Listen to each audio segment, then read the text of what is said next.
মই লখিমপুৰৰ পৰা আহিছোঁ, লগৰ এজনী ঘৰলৈ আহিছিলোঁ। ইয়াত দেখিলোঁ গোটেই সোপা সৰিয়হ একদম হালধীয়া হৈ আছে। সেয়ে ফটো মাৰিব আহিলোঁ ইয়াত, এনেই ভিডিঅ' বনাই আছিলোঁ। ইয়াৰ পৰিৱেশটো বৰ ধুনীয়া, ঢকুৱাখানাৰ চাৰিওফালে মানে ইয়াত গোটেই সোপা ৰাস্তাটোৱে গোটেই হালধীয়া হৈ আছে। দেখিবলৈ বহুত ভাল লাগিছে আৰু পৰিৱেশটো গোটেই মানে বহুত আনন্দ কৰিছোঁ ইয়াত। ভাল লাগিছে আৰু গোটেই মানুহখিনিয়ে চাব আহিছে, কোনোবাই ফটো মাৰিছে, কোনোবাই ভিডিঅ' বনাইছে। ভাল লাগিছে ইয়ালৈ আহি পিনি। আপোনালোকে কি কৰিলে? আমি ভিডিঅ' বনালোঁ আৰু ফটো দুকপিমান এনেই মাৰিলোঁ। আমি 20 বছৰ মানে কৰি আহিছোঁ। 20 বছৰৰ ভিতৰত এই বছৰ সৰিয়হটো বেছি ভাল হৈছে, বতৰো পাইছে আৰু ৰাইজে অতিপাত কষ্ট কৰিছে সৰিয়হৰ কাৰণে।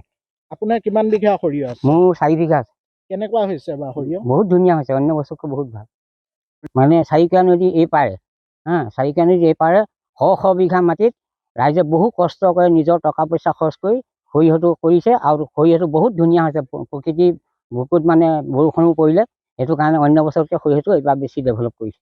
হয়, কেনেকুৱা লাগিছে? আৰু বহুত ভাল লাগিছে, আমাৰ মনত আনন্দ লাগিছে। এবাৰ নিজৰ পৰিশ্ৰমৰ দ্বাৰা নিজে ট্ৰেক্টৰে হাল বোৱাইছোঁ, সাৰ কিনিছোঁ আৰু আমি শস্য গুটি কিনিছোঁ।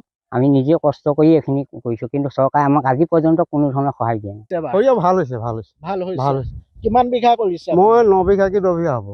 হয়, কিমান বছৰৰ পৰা আপুনি সৰিয়হ খেতি কৰি আছে? মই 20 বছৰ, 25 বছৰ। 20 বছৰ। হয়, এতিয়া 600 বিঘামান মাটি আছে। 600 বিঘা। 600 বিঘা। গোটেই পথাৰখন সৰিয়হ? গোটেই পথাৰখন ভৰি আছে। কিমান গোটেই অঞ্চলটো কৃষকে কৰে? চব কৃষকে।